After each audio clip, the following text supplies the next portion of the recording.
Hello, everyone, and welcome to the Now What Show. I'm your host, Amber Christian, and today I have Tamara from Remi Vail Studio, and we're going to be talking about all kinds of things in the world of quilting. But first, before we get into introducing her, I want to share a quick message from our season sponsor, Go Imagine. We're so grateful to have them sponsoring this season of the podcast. So, Go Imagine is focused on building the maker community through a handmade marketplace, maker business education, custom websites, and a social app designed for artists called Maker Circle. The Go Imagine community includes thousands of handmade business owners throughout the United States, and they are passionate about growing a handmade platform that's dedicated to quality handmade items while focusing on social good that's helping children in need. Go ahead and check them out at goimagine.com. And now, without further ado, I would like to introduce Tamara from Remi Vail Studios. And I'm so excited because she's my first guest from Minnesota. And so we're recording this way, not in person, because, well, that's the tech I have. But Tamara, welcome to the show, and thank you so much for joining us. Thanks so much for having me. I'm so happy to be here. I wish actually we were together in the same place. That would have been so fun. We might have to do that in a future episode. I'll have to figure out how Yeah. to do that in the future Okay. because that would totally be fun. That would be very fun. Oh, all right. So, how about you introduce yourself to our audience and tell us a little bit more about Remi Vail Studio? Sure. So I'm Tamara. As Amber said, I live in Minnesota and I own a creative business called Remi Vail Studio. And I write and sell quilt and bag patterns. And then a few times a year, I'll have a shop drop where I have handmade items, mostly bags, but there will be quilts and other quilted goods and little bits and bobs that I've made throughout the year. And then I'm currently working on some online education surrounding how to naturally dye fabric with things from nature. Okay, so now let's break them down because that's three really distinctive parts of your business. Sure. Now, what's interesting to me though is how you're weaving them together. So it sounds like you do your shop drop just a couple times a year, Yep. i.e., you keep it contained in Yeah. that. And then do you do your pattern design throughout the year? Or Yeah. how does that all kind of work? Yeah. So the pattern design is happening all the time. And so as soon as I'm done with a pattern, then I will test it and then release it. And so that just varies, honestly, on how much time I have throughout the year. Mhm. And so there's no specific timeline. My hope is to release 4 patterns a year, but Okay. it could be more, it could be less coming up in the future. Um, yeah, so no specific timeline on the patterns. They take a little it depends on the complexity of them. Bags tend to take longer Hmm. So to talk write. about that a little bit. Why do your bag patterns, do you think, take a little bit longer to write? They are harder to make diagrams for. Honestly, and because you're thinking through them three-dimensionally as you're writing, and most of the people that I'm writing patterns for work in 2 dimensions, right? So when you're making a quilt, it's sort of three-dimensional, but it's flat. When you're making a bag, it's this three-dimensional item, and so you have to kinda just shift your brain around the way that you're writing. So I would say most of my audience are quilt makers that want to make bags.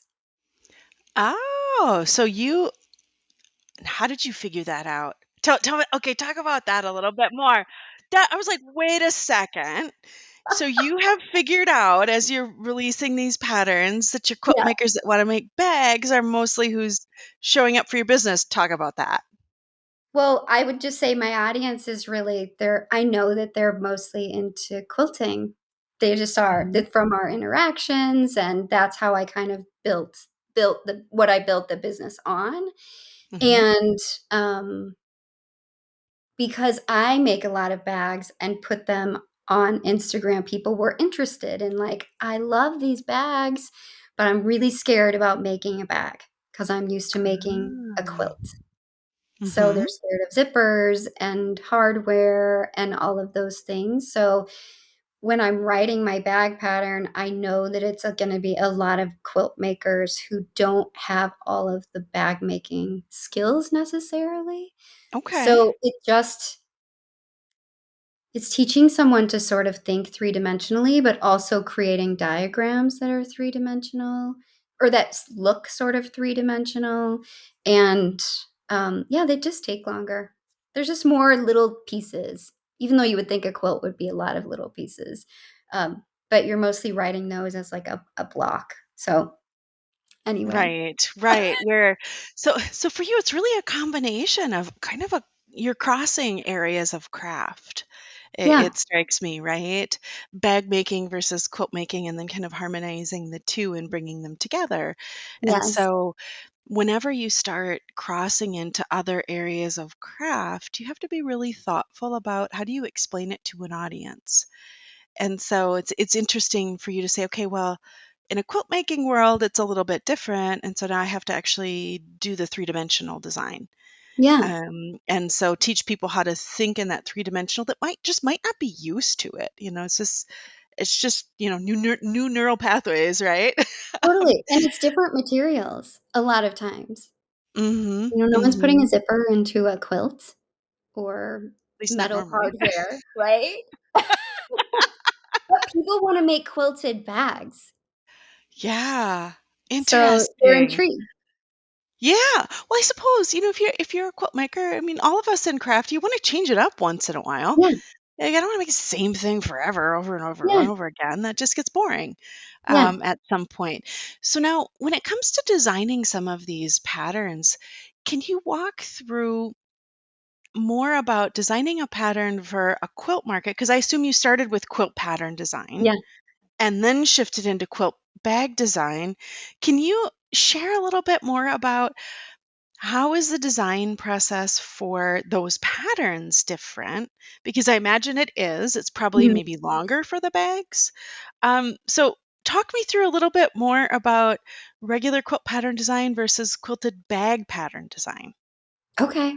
So, my designs for quilt sort of like the inspiration for it, is that what you want to know about? Or even how do the mechanics work differently? Especially, or are they the same? It's like, oh, I just go about it in the exact same way. It feels like maybe the testing process is a little different. Maybe the length of time it takes to kind of get through all of it is maybe a little different. Yeah, I would say it's mostly the thinking about it, like the thinking about the construction, because obviously that's what's Hmm. different. Hmm. Because even though there are some additional materials that you have to use, you're still using fabric. You Hmm. still need some kind of interfacing, like a batting, right, that you would use for a quilt, and sometimes you can use the same batting for a bag if you wanted to. Sure. Um, so it's mostly in the construction and thinking about, yeah, mostly that like three-dimensional thing that's got a hole in it in the middle.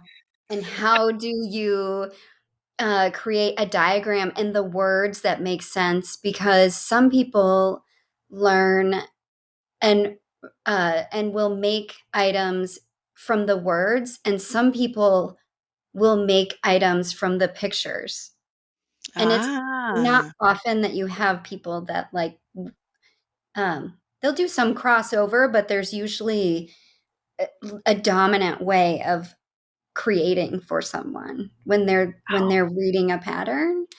Hmm. So I think it's just harder to create the words and the diagrams for the bag. Hmm. Yeah. No, that So it makes does sense. take So longer. Yeah. yeah, absolutely. So now in your testing process, that's Mhm. a interesting differentiation, right? That you see that Mhm. some people will actually make it from the picture, some people will make it from the instructions, Yep. and rarely do people do both, right? They're Yeah. kind of one or the other. Does that affect how you think about pattern testing? Yes. So I really want to find testers who um, sort of live in both of those camps, right? And so I know I have testers that I continue to use, And I know by the feedback that they give me if they're like an image creator or a word creator. And Mhm. it's great. I also want people who are more beginners and people who are more advanced because I get so many great details from them, but they're completely different. So they'll pick up Sure. on very different things, um, and always have invaluable feedback in terms of how to make it easier for the person that's creating. Mhm. So as you started to kind of build out your pattern testers, Yeah. how did you find people? Did you just, you know, Question. yeah, elaborate on that. So if someone Yeah. was going to design and build up like a pattern business, what was it a research process? Did you just let people self-submit? Tell us Right. more about how it works. How do you find pattern testers? Well, I had done a lot of pattern testing So for you did it other quilt yourself. designers. So that was super helpful, right? Because then you had this like Ah. inside sort of info on what the process was. And then Mhm. it's been a little bit of a journey. So with my one of my patterns, I just put like a call out to on Instagram, just a post and said, I need testers.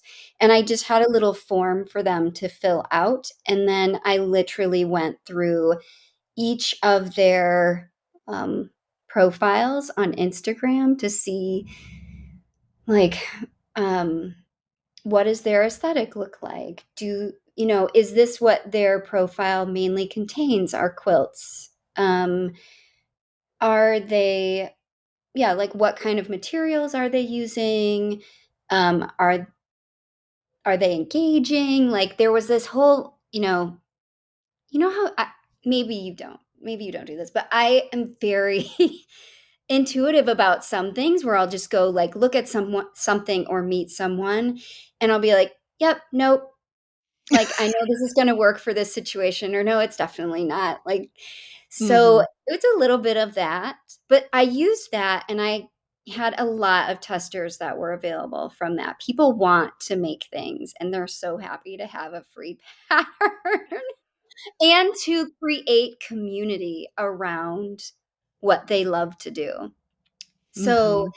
I think that's a lot of why that's why I wanted to test. It created this whole community of people that I wouldn't have otherwise met. Mhm.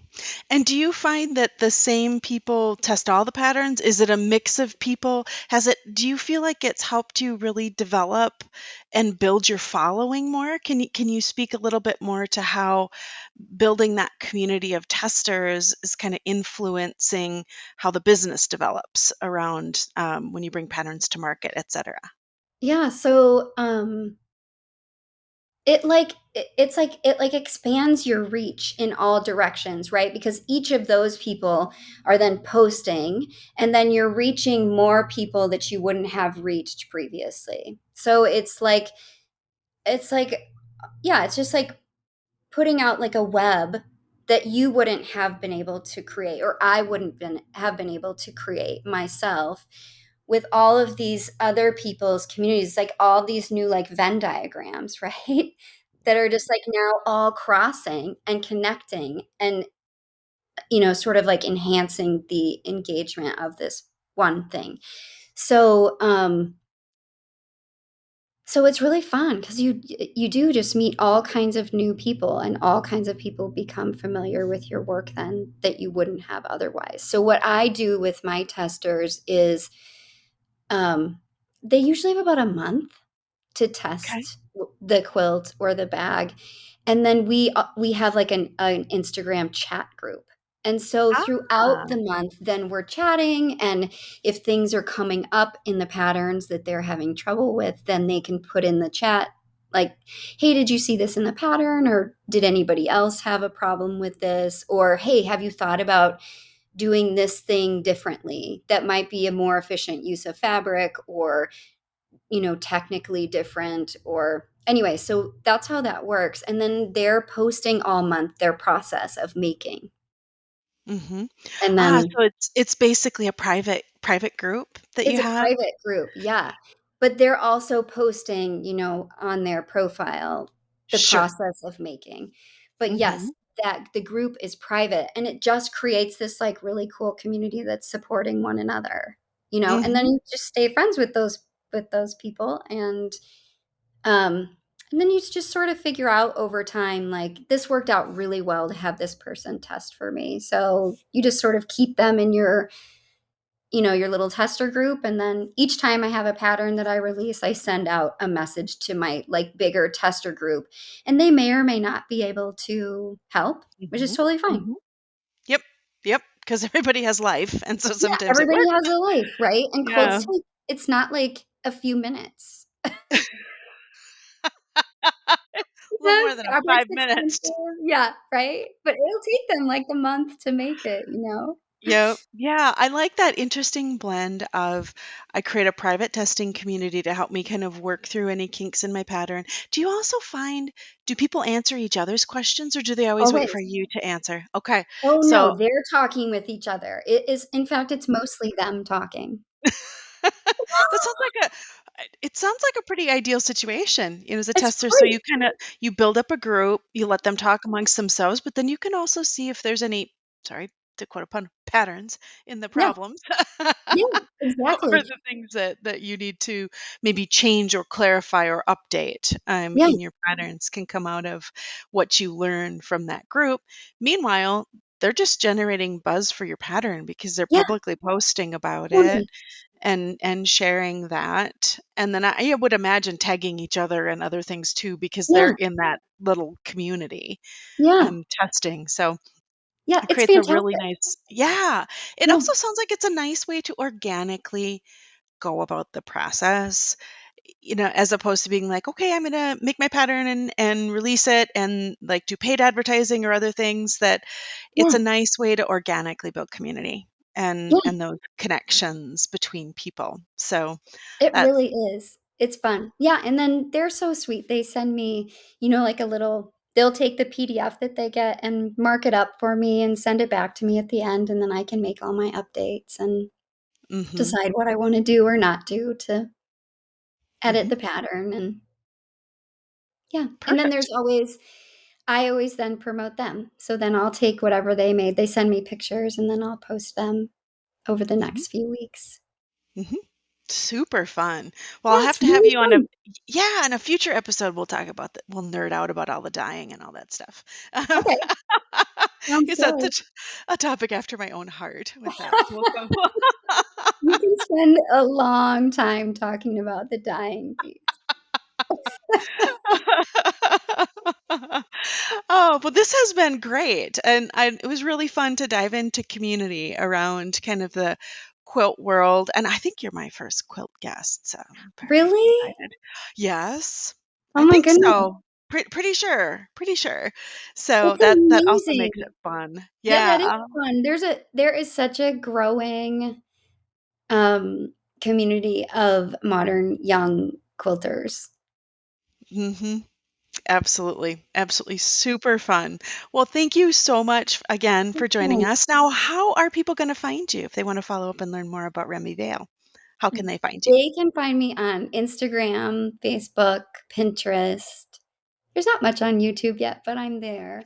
And all of that is Remi Vail Studio, Remivail Studio. And then my website is the same, remyvailstudio.com. Mhm. All right, wonderful. Yeah. So thank you so much for joining us. And again, a special thank you to Go Imagine, who is our season sponsor. Make sure to check them out as well at goimagine.com. Thanks, everyone, and we'll see you next time. Thanks, Amber.